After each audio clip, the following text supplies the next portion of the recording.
C'est un parcours du combattant sur la voie qui mène à Lonkli et Hoki. Rallier ces deux villages, situés à l'autre bout de la commune d'Aplakwe par cette unique piste de desserte, relève d'une véritable épreuve d'endurance. Au milieu des crevasses, dans les épais nuages de poussière soulevés tout le long de la piste, le ministre Dona Jean-Claude Oussou et sa délégation ont pu se frayer un chemin. Le ministre de l'Énergie est allé dans le Koufo pour poser l'acte qui sort définitivement les habitants de ce village des affres de l'obscurité.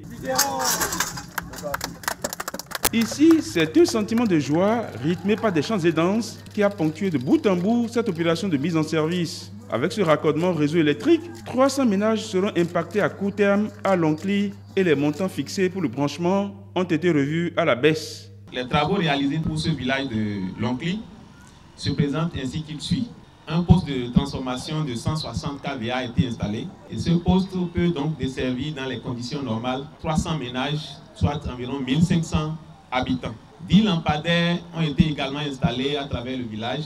Si vous êtes à Aplakwe, vous devez payer 180 000 francs CFA pour avoir un compteur dans votre maison. Le chef de l'État a dit que c'est trop et il a divisé ça en deux. Au lieu de 180 000, 90 000 francs et le compteur est rentré dans la maison. C'est le président Patrice Talon qui veut que l'énergie soit une priorité nationale, soit le sang qui coule dans les veines de chacun d'entre nous, à travers tout le bonheur que ça peut apporter. L'exercice a été le même à Hoki. La mise en service conjointement effectuée par le ministre de l'Énergie, l'autorité préfectorale et un député natif de la région a été accueillie dans une même ambiance de ferveur. Dans le rang des bénéficiaires, les témoignages affluent pour saluer cette initiative de si grande portée. Hoki est en fête aujourd'hui parce que l'obscurité va disparaître.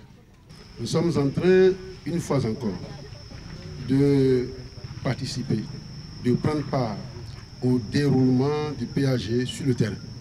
Je voudrais également que l'on y réfléchisse parce que l'Agbavie constitue un grand grenier pour la commune et pour le Bénin.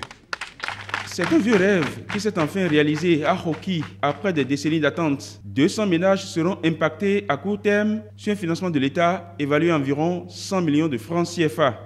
Ce que nous faisons aujourd'hui n'est pas épisodique. C'est quelque chose qui est fait avec méthode, avec discernement. Le PAG avance, c'est le Bénin qui avance. Et quand le Bénin avance, il faut que chaque concitoyen voit du concret. Et c'est ce concret que nous pouvons doiter sur cette lumière qui vient d'être allumée. Pour le ministre de l'Énergie, cette opération de raccordement n'est que la énième d'une série qui va s'intensifier et s'étendre à d'autres contrées situées dans le Bénin profond.